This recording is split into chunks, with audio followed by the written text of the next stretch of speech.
ഒരിക്കൽ മാലിക് ഇബ്നു ദീനാർ റഹിമഹുല്ല ബസറയിലൊരു പള്ളിയിൽ കയറി. അവിടെ ഒരുപാട് പേര് തടിച്ചു കൂടിയിട്ടുണ്ട്. ദുഹർ നമസ്കാരം മുതൽ ഇശാ നമസ്കാരം വരെ അവർ പ്രാർത്ഥനയിലാണ്.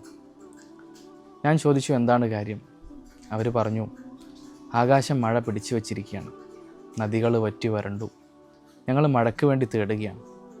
ഞാനും അവരുടെ കൂടെ കൂടി. ഇശാ നമസ്കാരവും പ്രാർത്ഥനയും കഴിഞ്ഞ് എല്ലാവരും അവരവരുടെ വീടുകളിലേക്ക് മടങ്ങി. എനിക്ക് പോകാൻ വീടില്ലാത്തതുകൊണ്ട് ഞാൻ പള്ളിയിൽ തന്നെ കഴിഞ്ഞുകൂടി. താമസിയാതെ ഉന്തിയ വയറും ചപ്പിയ മൂക്കുമുള്ള ഒരാൾ പള്ളിയിലേക്ക് കടന്നു വന്നു. അദ്ദേഹം 2 തുണി മാത്രമായിരുന്നു ധരിച്ചിരുന്നത്. ഒരു തുണി ഉടുക്കാനും ഒന്ന് മേൽമുണ്ടായിട്ട് ധരിച്ചിട്ടുണ്ട്. അദ്ദേഹം വന്നു 2 റക്അത്ത് നമസ്കരിച്ചു. പിന്നീട് ഇടത്തും വലത്തും നോക്കിയിട്ട് ആരും ഇല്ല എന്ന് ഉറപ്പുവരുത്തി. അദ്ദേഹം എന്നെ കണ്ടിട്ടില്ല. എന്നിട്ട് 2 കരങ്ങൾ ഉയർത്തിയിട്ട് നാഥനോട് ചോദിച്ചു, എൻ്റെ നാഥ, നിൻ്റെ അടിമകളെ നിന്നിലേക്ക് അടുപ്പിക്കാൻ നീ അവർക്ക് മഴ തടഞ്ഞിരിക്കുകയാണ്. ഉദാരതയല്ലാതെ മറ്റൊന്നും നിന്നിൽ നിന്നും നിൻ്റെ സൃഷ്ടികൾ കണ്ടിട്ടില്ല. അതുകൊണ്ട് ഒരിട വൈകാതെ അവർക്ക് നീ മഴ വർഷിപ്പിച്ചു കൊടുക്കണേ. പ്രാർത്ഥന കഴിയേണ്ട താമസം ആകാശം ഇരുണ്ടു മൂടാൻ തുടങ്ങി. പലയിടങ്ങളിൽ നിന്നും കാർമേഘങ്ങൾ ഒരുമിച്ച് കൂടി. കോരിച്ചൊരിയുന്ന മഴയ്ക്ക് തുടക്കമായി. എനിക്ക് ഭയങ്കര അത്ഭുതമായി. ഞാൻ അദ്ദേഹത്തിൻ്റെ പിന്നിൽ അദ്ദേഹം ഏത് വഴിയെ സഞ്ചരിക്കുന്നു നോക്കാൻ വേണ്ടി പോയി. ഒരിടുങ്ങിയ വഴിയുടെ അവസാനം അദ്ദേഹം ഒരു കുടിലിലേക്ക് കടന്നു ചെന്നു. അതിൻ്റെ മുന്നിൽ അടയാളമായി വെക്കാൻ വേറൊന്നും കാണാത്തതുകൊണ്ട് കുറച്ച് മണ്ണ് ഞാൻ ആ കുടിലിൻ്റെ മുന്നിലായിട്ട് കൂട്ടിവെച്ചു. പ്രഭാതമായി. ഞാൻ ഇന്നലെ രാത്രി നടന്ന വഴിയെ പിന്നിട്ടു. ഞാൻ എത്തിയത് ഒരു അടിമ കച്ചവടക്കാരൻ്റെ വീട്ടിൻ്റെ മുന്നിലായിരുന്നു. അദ്ദേഹത്തോട് ഞാൻ ചോദിച്ചു, ഇക്ക, എനിക്കൊരടിമയെ വേണം. അദ്ദേഹം അവിടെ ഉണ്ടായിരുന്ന നീളം കുറഞ്ഞവരെയും നീളം കൂടിയവരെയും എല്ലാ അടിമകളെയും എന്നെ കാണിച്ചു. ഞാൻ അദ്ദേഹത്തോട് ചോദിച്ചു, ഇവരല്ലാതെ വേറെ ആരുമില്ലേ? അദ്ദേഹം പറഞ്ഞു, വേറെ ആരുമില്ല. സങ്കടത്തോടെ ഞാൻ തിരികെ മടങ്ങാനിരിക്കുമ്പോൾ വീടിനടുത്തായിട്ടൊരു കുടിൽ കണ്ടു. ഞാൻ ചോദിച്ചു, ഈ കുടിലിൽ ആരെങ്കിലും ഉണ്ടോ? ഇവിടെ ഒന്നിനും കഴിയാത്ത ഒരാളുണ്ട്.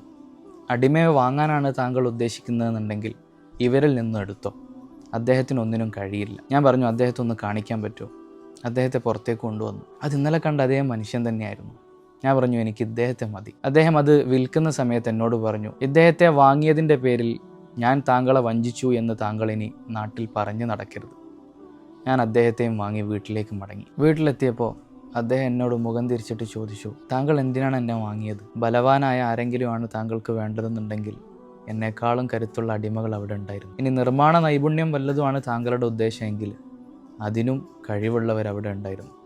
പിന്നെ എന്തിന് താങ്കൾ എന്നെ വാങ്ങി? അദ്ദേഹം പറഞ്ഞു, ഞാൻ ഇന്നലെ നിങ്ങളെ കാണാനിടയായി. ബസറയിലെ മുഴുവൻ മനുഷ്യരും പ്രഭാതം മുതൽ പ്രദോഷം വരെ കേണു പ്രാർത്ഥിച്ചിട്ടും അവർക്കൊന്നും മഴ ലഭിച്ചില്ല. താങ്കൾ പള്ളിയിൽ വന്നതും 2 റക്അത്ത് നമസ്കരിച്ച് നാഥനോട് ചോദിച്ചതും മഴ കോരിച്ചൊരിയാൻ തുടങ്ങി. അത് ഞാനായിരിക്കില്ല, ആ അടിമ പറഞ്ഞു. അദ്ദേഹം പറഞ്ഞു, അത് താങ്കൾ തന്നെയാണ്. എന്നെ നിങ്ങൾ തിരിച്ചറിഞ്ഞോ? അദ്ദേഹം പറഞ്ഞു, അതെ. ഞാൻ തന്നെയെന്ന് ഉറപ്പാണോ? അദ്ദേഹം പറഞ്ഞു, അതെ. പിന്നെ അദ്ദേഹം എന്നോടൊന്നും മിണ്ടിയില്ല.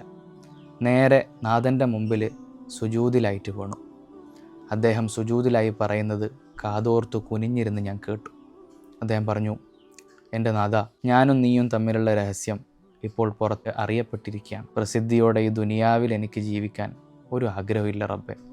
അതുകൊണ്ട് നീ നിൻ്റെ സന്നിധിയിലേക്ക് എന്നെ ഇപ്പോൾ തന്നെ വിളിക്കണേ എന്ന് പ്രാർത്ഥിച്ചു.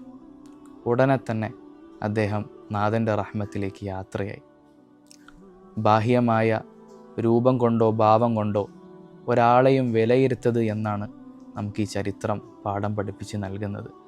നമുക്ക് കഴിയാത്ത വലിയൊന്ന് ചിലപ്പോൾ അവരെ കൊണ്ട് കഴിഞ്ഞേക്കാം.